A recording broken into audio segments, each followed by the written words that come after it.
Welcome back to California Cooking. You know, the holidays just aren't complete without something sweet. So Levi and I are whipping up a beautiful meringue cake that looks fancy, but is easy to make. We're also gonna stop by a neighborhood bakery filled with seasonal goodies.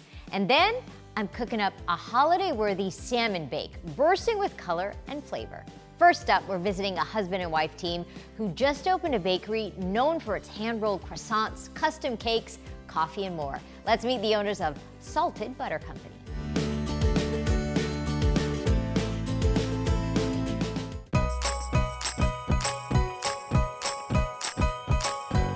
Hi, I'm Haruna. Hi, I'm Johnny, and we're the owners of Salted Butter Company. We're a bakery in Pasadena, California. We're your neighborhood bakery. We specialize in croissants, cakes, and coffee.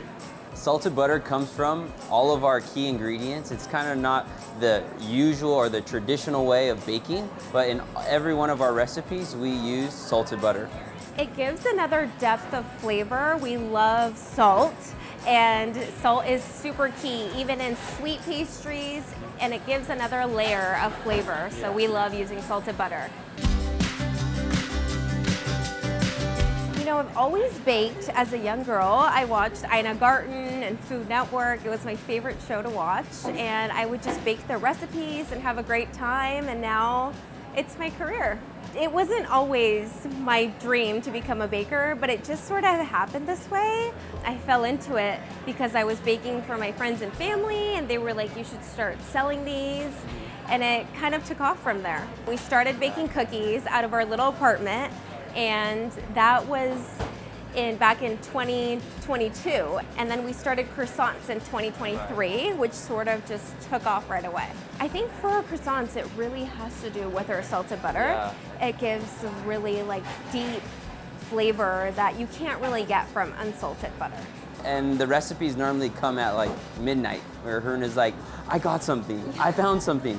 Okay, I'm gonna try it tomorrow morning. And it just works. It works all the time.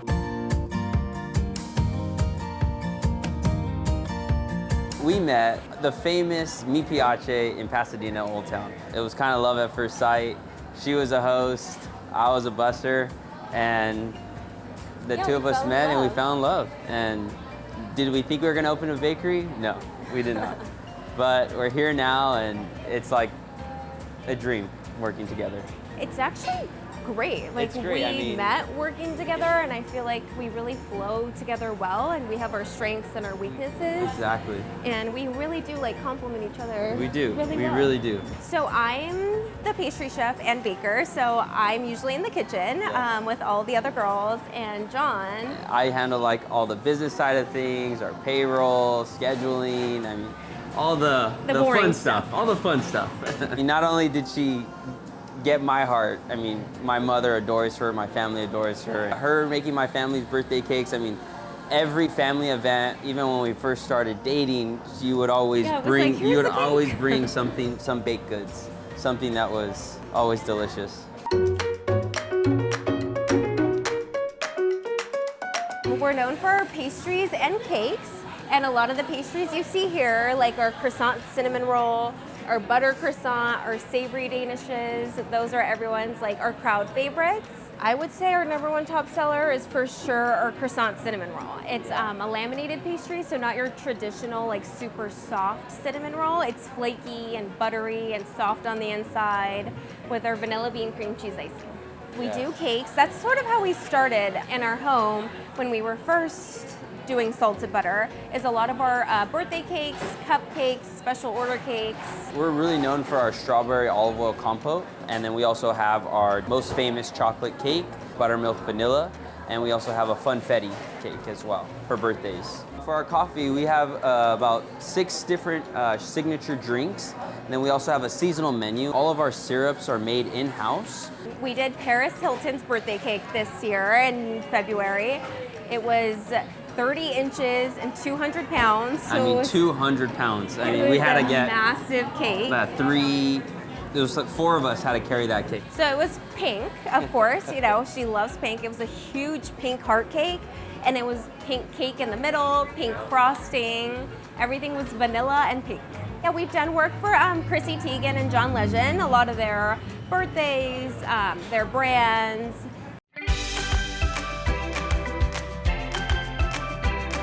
We have a lot of holiday specials. We have our holiday pies, like our peppermint hot cocoa pie, which is absolutely delicious. And we have our little gingerbread men. We offer cookie tins, so it comes with like a variety of 7 different types of cookies. Our nutcracker latte, and those are seasonal, and then we have a sugar cookie latte. We're gonna make our Mr. Gingy cookies. It's our chewy gingerbread cookie. It's rolled, baked, and then we ice it with the glaze, and then we decorate him with our royal icing.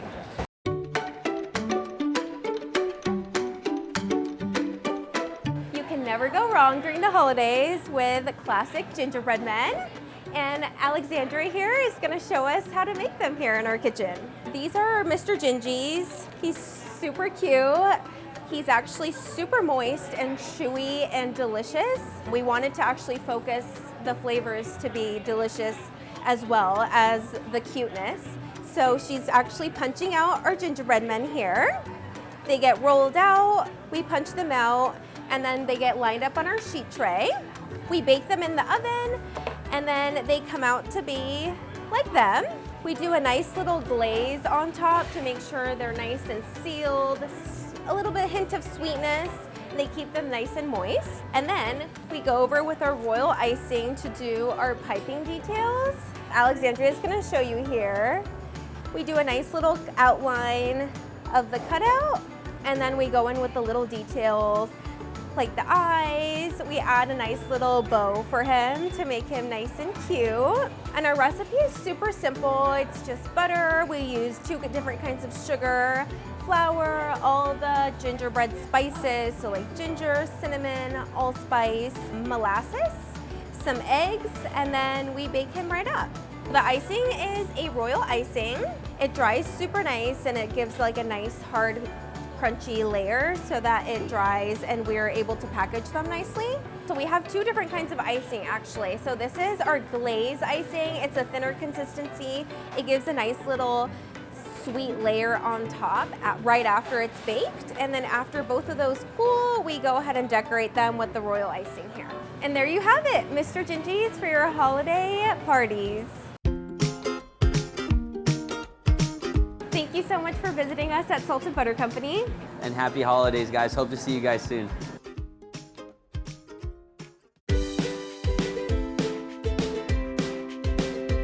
Coming up, a honey butter roasted salmon with dill sauce topped with pomegranate seeds and herbs. Plus, Levi and I are gonna create a festive dessert that's pretty enough to be the centerpiece on your holiday table.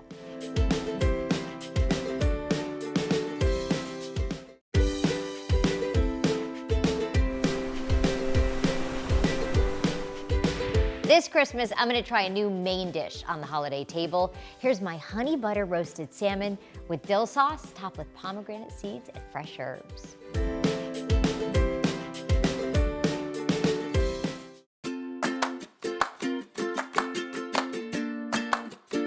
I'm always trying to think of a festive meal to serve for Christmas Eve. We always go to church, to the candlelight service, and we come home and you want something easy but festive, and maybe something different that you wouldn't have every night of the week. So this, I thought, would be kind of a nice switch from maybe your typical roast or something like that, but a big piece of salmon. Depending on how many people you have, you could get fillets, but I think what looks more, I don't know, party-like is if you get a big piece of salmon.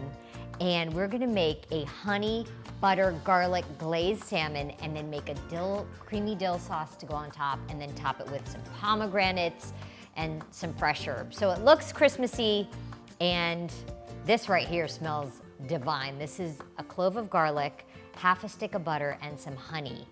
And we're just gonna take that and baste our beautiful salmon.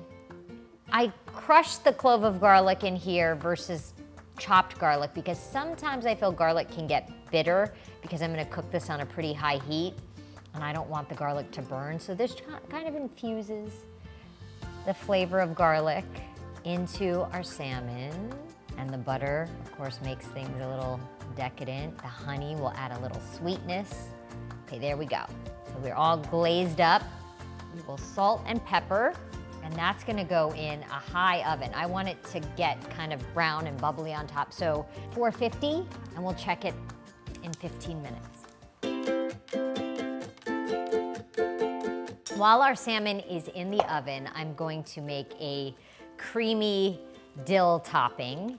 So I've got the labneh, which I use for everything. You could do sour cream, you could do Greek yogurt. The only thing with Greek yogurt, I kind of feel like it's waterier than like a labneh. So that's why I prefer this, because I want it to be a little bit thick. Some lemon juice. I'm gonna do the whole lemon, I think. We've got a bunch of things over here. Handful of dill, a big handful of parsley, some chives. I'm just gonna do it all. I got some chives in here. I'm gonna do a green onion and kind of chop all that up. And this is also something that you could have made ahead, so when the salmon's done, it won't, I mean, that took no time at all to prep that salmon. The sauce could already be made, and so dinner really could be served very quickly. I would do some rice, you could do roasted potatoes, and you want this sauce to be really nice and herby. Our herbs go in, it was a handful. I'm gonna do 2 small green onions. Do the greens too. Green onion going in. And I know some people are not dill fans, and I guess you could just do parsley and chives, but I really do think the dill is so good with the fish. Some salt to our sauce. Ooh, I think I want to add a little garlic too. A little bit. I don't want it to be too harsh, so just maybe even a half a garlic clove, just to give a little hint of garlic. Garlic going in. I honestly think this will get better as it sits. That is done. Our salmon is out of the oven. It got kind of brown and bubbly on top. I would let it cool for a little bit before you put the dill sauce, because otherwise it might just completely run off of the fish. So let it cool. I'm also gonna chop up more herbs. I've got some parsley and dill, if you have extra, to put on top. We're gonna play up the red and green because we have our pomegranate. Oh my gosh, I forgot an ingredient. Pistachios. I wanted a little crunch. I'll give them a rough chop, a little handful of that. Give a little crunch. So now to top our fish. Put it on a nice big platter. And we've got our dill sauce, and then we've got our herbs down the middle. Some pistachios, yum, look at that, I like it. And then for the pretty part, some red pomegranate seeds. And there you've got a festive Christmas salmon bake. I have to try a little bite of our salmon, but I gotta get some of my topping in there. I have some extra sauce on the side. Let's give it a try. I want some of the herbs, pomegranate, really yummy. And you get, the dill sauce is lemony, and you just get all the flavors, yummy, and kind of something different for Christmas.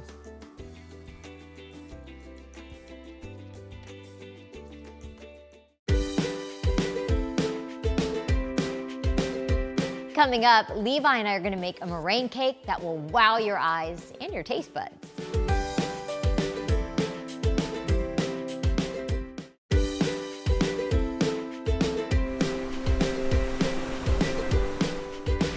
The holidays are my favorite time to get in the kitchen with my boys. Levi and I are gonna make a meringue cake that is light as snow, topped with whipped cream and berries.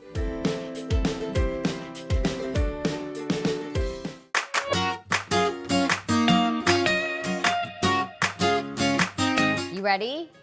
Yes. You ready to make some meringues? Meringue. Okay, meringues are basically just egg whites that are fluffed and you add a lot of sugar. So we're going to make kind of a meringue stack and have lots of whipped cream and berries. Delicious. First thing we're gonna do Is make the meringue. is make a sauce, a berry sauce. Yeah, I have a whole bag of frozen strawberries. I don't want this to be too sweet. I'm going to just add a tablespoon of sugar. I think a little bit of orange. I'm gonna cut the orange careful, just in half, and we're gonna squeeze the juice in the pot. To that, some water. I'm gonna get this on the stove. I wanna cook it down to make kind of a berry sauce. Now we're gonna do our meringues. Meringue, You ready? meringue. Do you wanna crack eggs? Egg whites, separate them. Okay. Okay, we're gonna do 6, room temperature. You don't want any yolk because apparently if you get yolk into your meringues, it messes up the whole thing. Beautiful, nice. And then I'm doing it in a separate bowl just in case you get any shells or, So you don't that. then you can save it. I'm kind of good at this. How many? We're gonna do all 6. By the way, they say make sure you have a really clean bowl, no residue of any kind, because then your meringue won't fluff up. So medium, and just get it going. Now we start adding the sugar. So 1.5 cups of sugar, and we just slowly start we're not gonna add it all, just a little at a time. I made meringue for the first time last night. That's why I tried it out, and it worked first time, which doesn't usually happen for me in baking.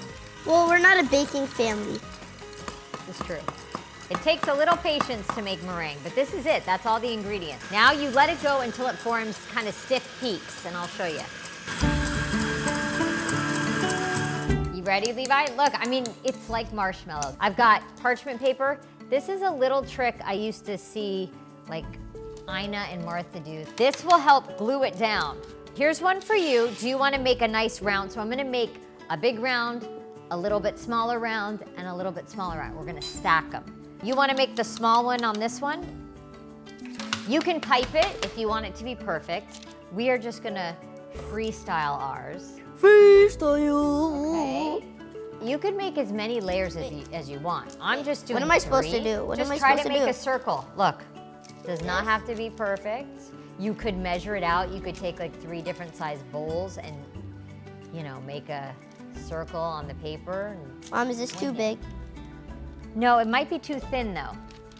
You don't want to do too thin. Here's the thing about these meringues. You cook them in the oven at a very low temperature. So we're talking 215. 215 for about 90 minutes. And basically, you're just trying to dry them out so they get kind of crispy. Yeah, yours is good, a little bit bigger. This will be the top one here I'm doing. So this is the smallest one. That one is the middle size. And then whatever extra you have, you could just make little dollops, make little cookies. And this is what I did with the extra. I just went like this. Look, you got the little dollops on the side. I'm gonna put these in the oven.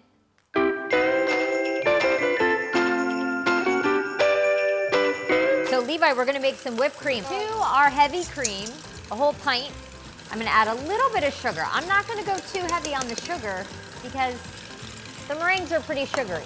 Our strawberry cooked down. Oh! It smells really good. I'm gonna pour it in the blender, don't touch. Whipped cream is done. Start slow because it's hot. That's at 1. Yeah, and we don't need to go very long. All right, done. That's all we need. Time to assemble. These are the ones that I made last night.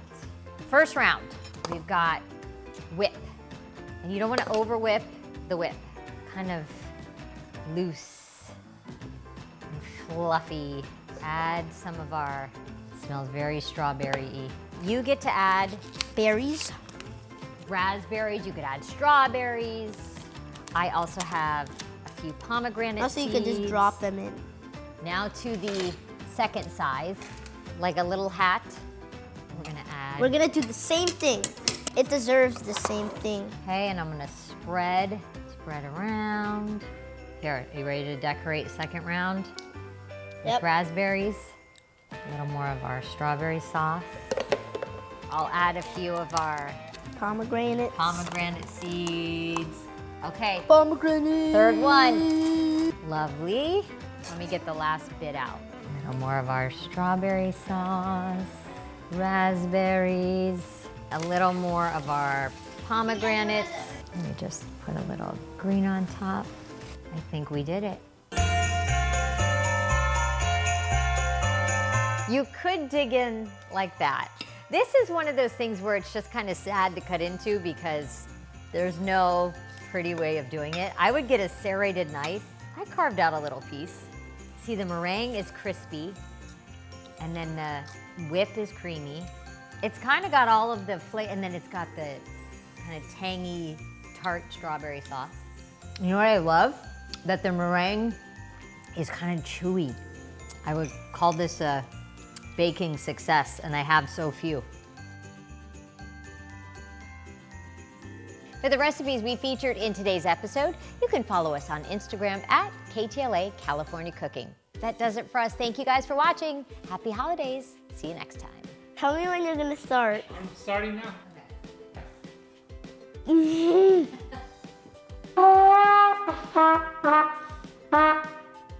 Start over. Wait, start over.